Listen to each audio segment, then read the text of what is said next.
It's time for Quick Draw. Get out your tickets now. We're playing Quick 2, 3, and 4. Good luck!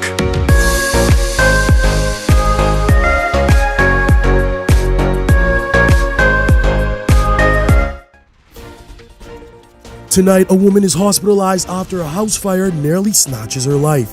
This as a female is in hospital after a reported suicide attempt. And later, health officials are calling for Bahamians to trust their local physicians. Eyewitness News, the weekend edition, starts now. Good evening, everyone. I'm Linton Ritchie Jr.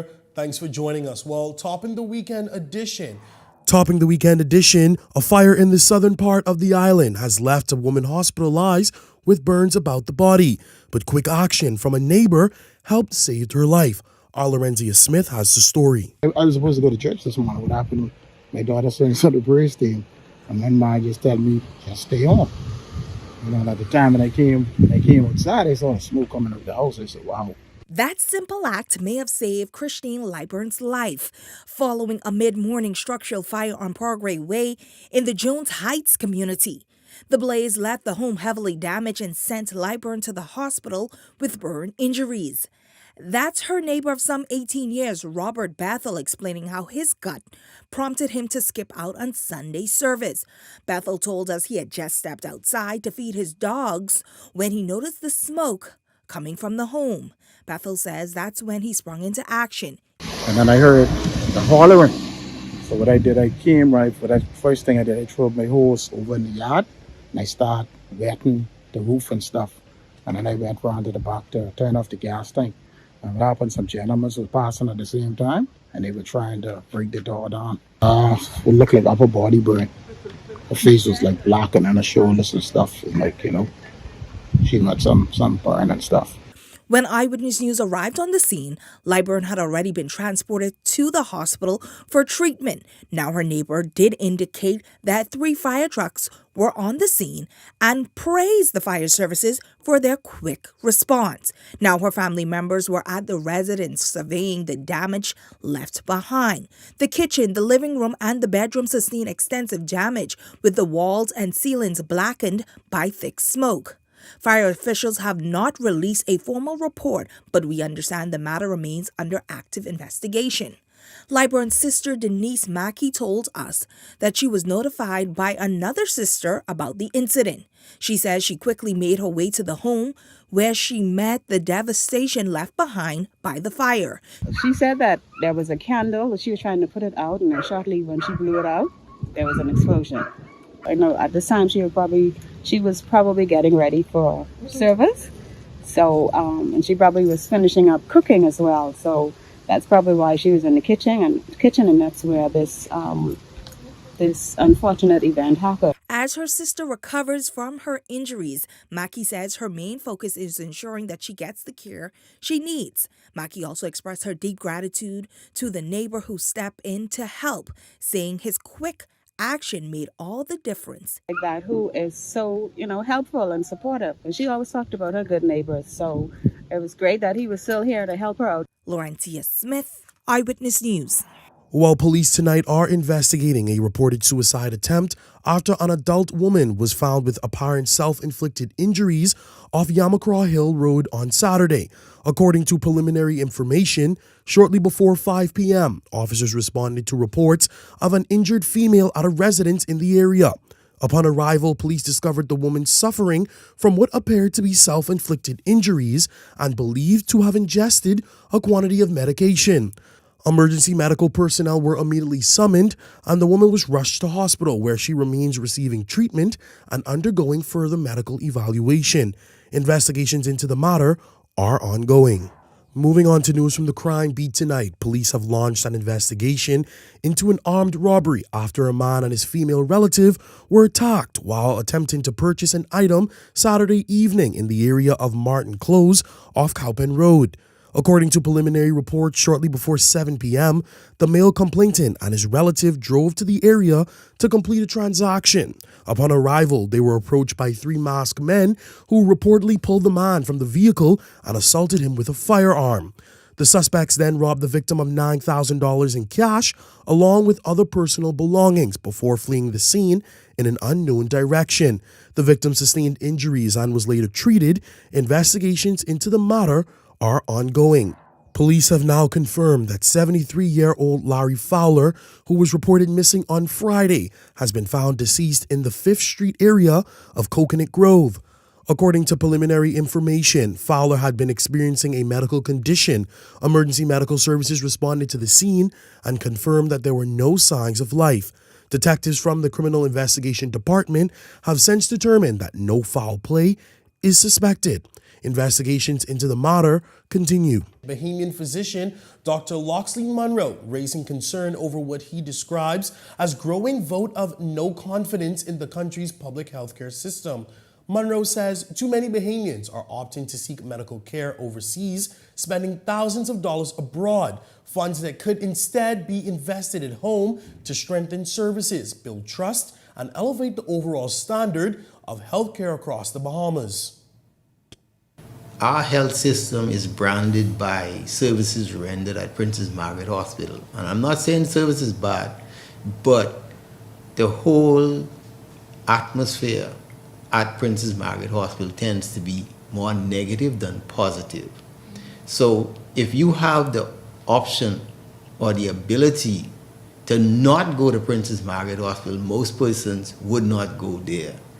And they would end up going overseas because the whole atmosphere, the ethos, is one of substandard care or delay in care, difficulty accessing various things. And that's not necessary. And I'll say it very simply. A couple of years ago, someone did a breakdown with our healthcare dollars, and they said that overall, we lose about $500 million, 500 million healthcare dollars every year because of persons who will go to Cuba or Colombia or Dominican Republic, the USA.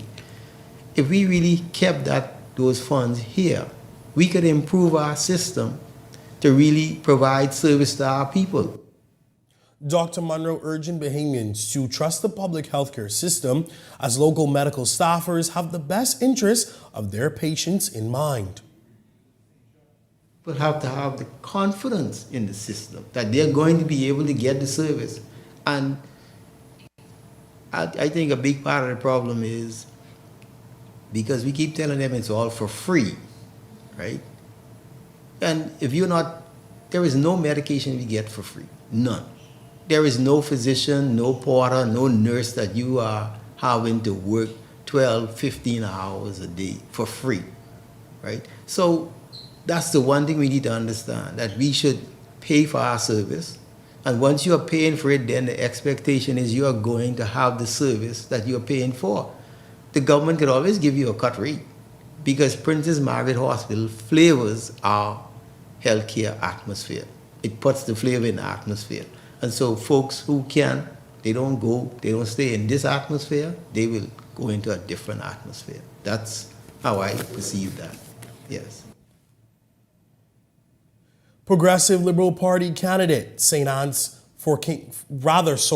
Progressive Liberal Party candidate for St. Anne's, Keno Wong, officially launched his election bid, marking his first ever run in frontline politics. Wong says his decision to represent St. Anne's is deeply personal, describing the constituency as home and insisting residents deserve stronger advocacy and better outcomes. As he begins his campaign, Wong is pledging to put community needs first, emphasizing service, accountability, and a renewed focus on improving the quality of life for constituents.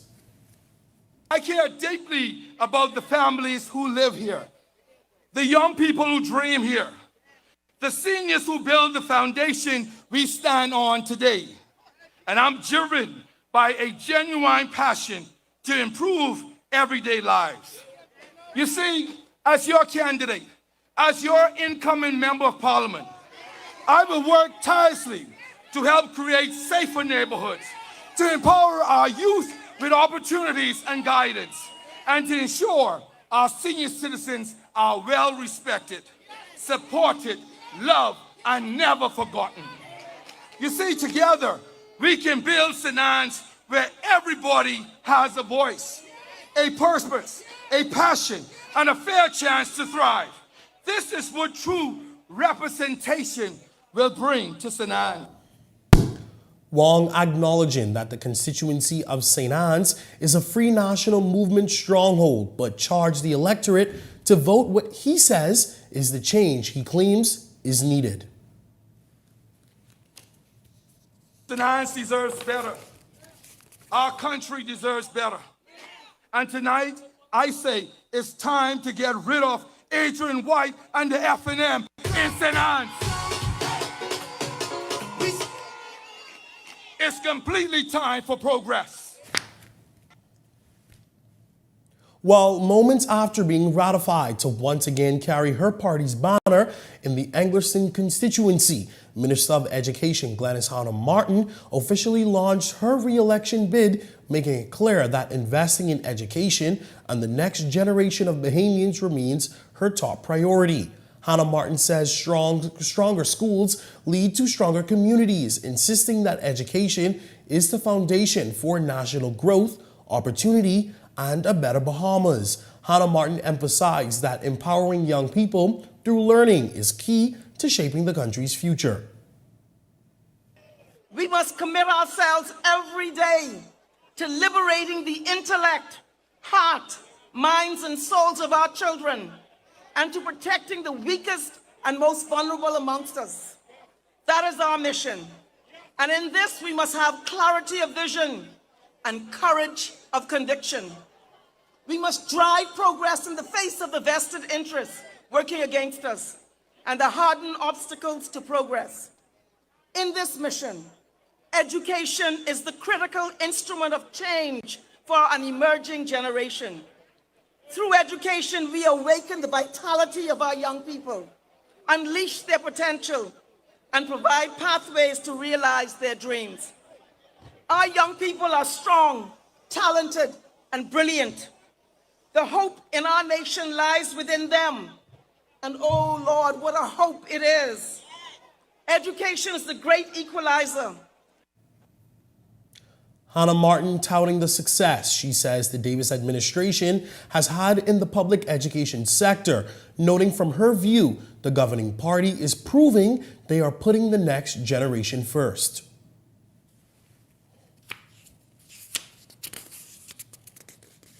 The highest school attendance rate in recent history. The highest high school diploma attainment rate ever. Curriculum reform with enhanced focus on literacy, numeracy, and oracy. The first modern Bahamian history text written by Bahamians for Bahamian students. We infused Junkanoo and Rake and Scrape into core curriculum. We hired 40 special education teachers. We launched the first performing arts curriculum for primary school and provided free breakfast in every preschool, primary school, and all-age school in this country. And still to come tonight, the juvenile facility of B-Docks says residents are engaging in spiritual programs, rejecting the life of violence and crime. And later, Canada emerges as a dominating region in the country's aviation space. We've got more on that, but first, here's a check on tonight's weather forecast.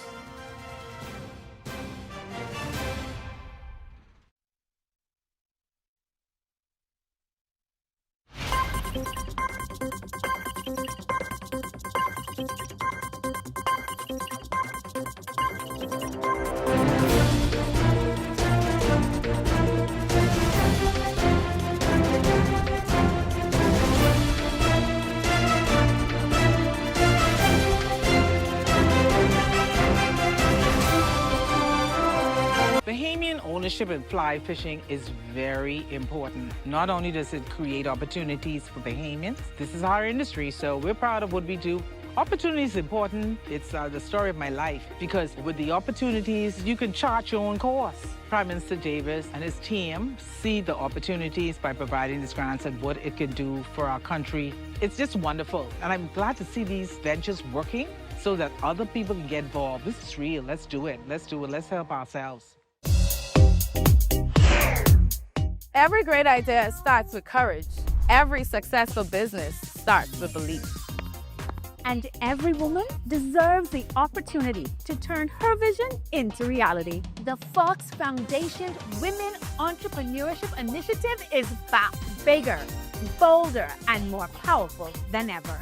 This year, Give to Gain honors women who gave their very best, their time, their talent, their sacrifice, and their vision to succeed in innovation-driven and emerging industries.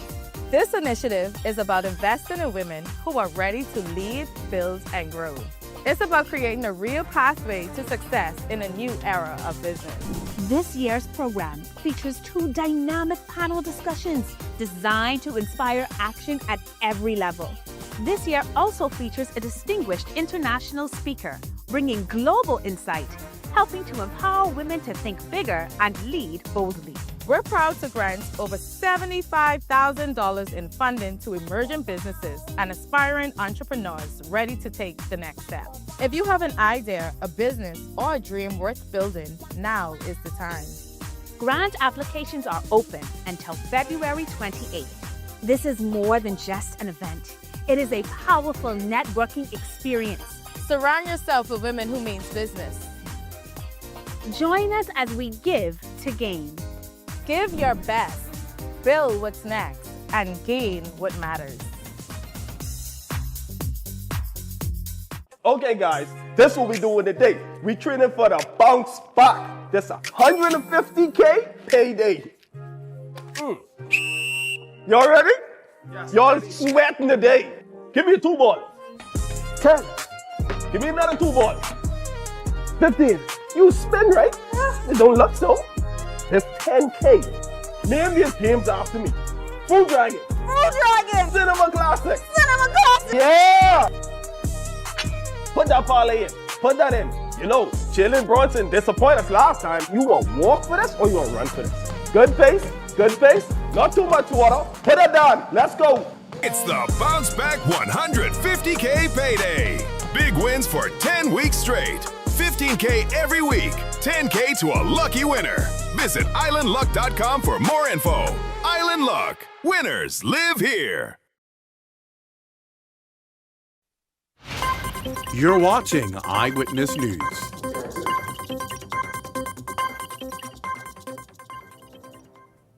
While the Bahamas Department of Correctional Services is highlighting renewed progress in youth rehabilitation, with officials pointing to faith-based intervention as a critical tool in steering youth offenders toward a better path. Corrections officer attached to the juvenile facility, Justin Ramming, says the shift is being driven by Commissioner Don Clare, who has placed renewed emphasis on education and fellowship within BDOCs. Commissioner has done a tremendous job, he and his executive team. Now he is focusing on spiritual and academics. So our juveniles are now enrolling in maths, enrolling in English, enrolling in anger management. They are now preparing themselves for BJCs, for those who qualify and old enough for BGCSEs. Ramming says numerous fellowship initiatives are in the pipeline for BDOC's juvenile residents, including more church services to drive home the message of redemption, change, and rehabilitation. And this, for the first time in Bahamian history, under the leadership of Mr. John Clare and the chaplaincy department, is tremendous.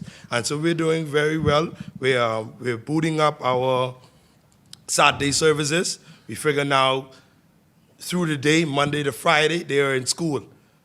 From 8 to 4, the juveniles are in school. So on Saturday and Sunday, then we make our spiritual impact upon them.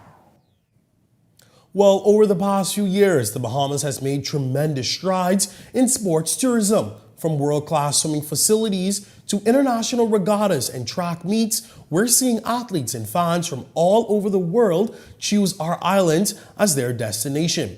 Now, Director General of Tourism, Latia Duncombe, shared her team is working to continue building the country's sports tourism footprint, which she says has been a key factor in the Bahamas' growth as a global destination. Number of partnerships, the Miami Hurricanes, the New York Yankees, the Dallas Cowboys. And when we engage in these partnerships, it allows for us to speak to their audiences through their channels, to send our messages. We also use it to build our database for retargeting purposes. And the benefits of our boots on the ground, our offices abroad, allows us to have more in-market activations. So we have seen great success in these areas, and certainly something that we will continue. Aligned with the visitor profiles, the markets that they're in, our current presence, contracts that we have, and also exploring how do we get more from them. So discussions are always ongoing. You may hear an agreement signed, but the discussion starts long before we've reached contract execution. While still talking news from the tourism arena tonight, Ministry of Tourism is reporting sustained momentum in international travel to the Bahamas, with Canada emerging as a key growth market. Officials say visitor arrivals from the country continue to climb, now accounting for roughly 7% of all stopover arrivals, an increase they believe signals strengthening airlift, deeper market connections, and expanded opportunities for the tourism sector moving forward. In Canada, we now have 45 weekly flights, significantly enhancing access across multiple islands. This expanded service includes non-stop routes from 5 key cities: Toronto, Montreal, Halifax, Ottawa, and Calgary, operating into Nassau, Grand Bahama, and also Exuma. Canada is not only a strong origin market, it also serves as a strategic bridge market that supports broader diversification. This strengthened connectivity has opened new gateway opportunities in Europe, the UK, including access through London, Germany, and Paris, France. Dungum says the growing Canadian connection is opening new doors for the Bahamas and positioning the destination for continued success in the global tourism marketplace. These additions expand access across both major hubs and high-potential regional markets. We continue to engage with our airline partners on an ongoing basis. We will be attending Routes Americas in March to discuss the performance of the existing routes, so targeted routes. Our airlift strategy is not simply about adding capacity. It is about strengthening resilience across core markets, advancing new route development, and ensuring that connectivity supports long-term stopover growth across multiple islands. While coming up in tonight's Sunday feature, a young Bahamian is turning her unique creativity into entrepreneurship. We'll tell you all about it coming up in our Sunday feature. Once something becomes the common behavior, it is the common behavior. When you operate at that level, personal emotions simply cannot float to the top. For the average normal person that goes to the store, things like that affect us. They must be judicious in the execution of their duty. Well, I think whatever the nurses want, give it to them. Pages, you know, you do everything on your phone now. You see how old he is? Would we be walking back that Bimini is no longer an island? That's not what he was trying to say. Also, Carla, I don't even know what breadbasket anymore either. What do y'all people say?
spice it up with what we got. So you want a space. But not just any space. You need something with a little more potential. So how about 1,000 square feet of room to play with? Superb audio and video production capability, digital LED wall, full lighting grid, and about 124 seats to accommodate a full studio audience with so many other features. Make us your home for your next concert, conference, and so much more. Honestly, the possibilities are endless. Here at ILTV Studios, we'd love to bring your next event to life. So what do you say? Do you want our space?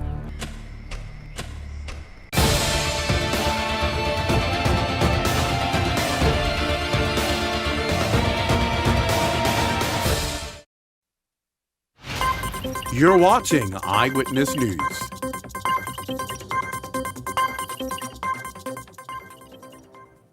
Well, in tonight's Sunday feature, we bring you the inspiring story of a woman whose business journey proves that delayed is not denied. Rebecca Bean has the details. It was nearly 2 decades ago when Gina Smith designed her first piece of dinnerware, and from that moment she knew she wanted to bring a unique twist to the dinner table. In 2007, she officially launched her business, Cultureware by Gina Lurie, but what she didn't anticipate was a major twist in her own storyline. After that time, we had 2 local stores in downtown Nassau that had to close due to the down in the economy. And so during COVID, I decided that I wanted to get back out there and get back in the market. That unexpected turn forced her to pivot, shifting from traditional retail to supplying boutique stores and operating her business from home. Over the years, the brand has released several ceramic collections, including mugs, bowls, cups, and coasters, all inspired by themes deeply rooted in Bahamian culture. However, as of last year, Smith made the bold decision to relaunch her dinnerware line. The dinnerware line is called Cultureware, and is a Junkanoo line. This time we made them in porcelain, white porcelain, and we decided that we wanted an outlet or home base for the product. And we approached Kelly's Home Center, Mall at Marathon, and they agreed that they would carry the line. Smith's journey is no stranger to the saying, delayed is not denied. She revealed that she approached Kelly's nearly 5 times in an effort to get her products on store shelves. This time, however, she was confident the new collection had something they couldn't resist. I used to go to Junkanoo all the time, and I used to see the tourists grabbing pieces of the costumes from off of the streets. And I thought it would be so nice if we could allow them to still experience the spirit of our culture and of Junkanoo, but also make it practical, not only for the tourists, but the local market as well. We have a lot of Bahamians that live abroad, and I'm sure that they would love to have a piece of their culture with them. But she says this is only the beginning. Smith hopes to see her brand take center stage on even more shelves locally and beyond. We're offering it to family islanders, Airbnbs, boutique hotels. We also have a line of wholesale. So for those that have restaurants and are interested in having the dinnerware displayed or carried in their restaurants, we have that available for them as well. If you're interested in purchasing or requesting custom pieces, you can contact her on Instagram at Gina Lurie or 828-5442. Rebecca Bean, Eyewitness News. That does it for us in the Sunday edition. From all of us here at Eyewitness News, I'm Linton Ritchie Jr. Thanks for joining us. Have a good rest of your weekend, everyone.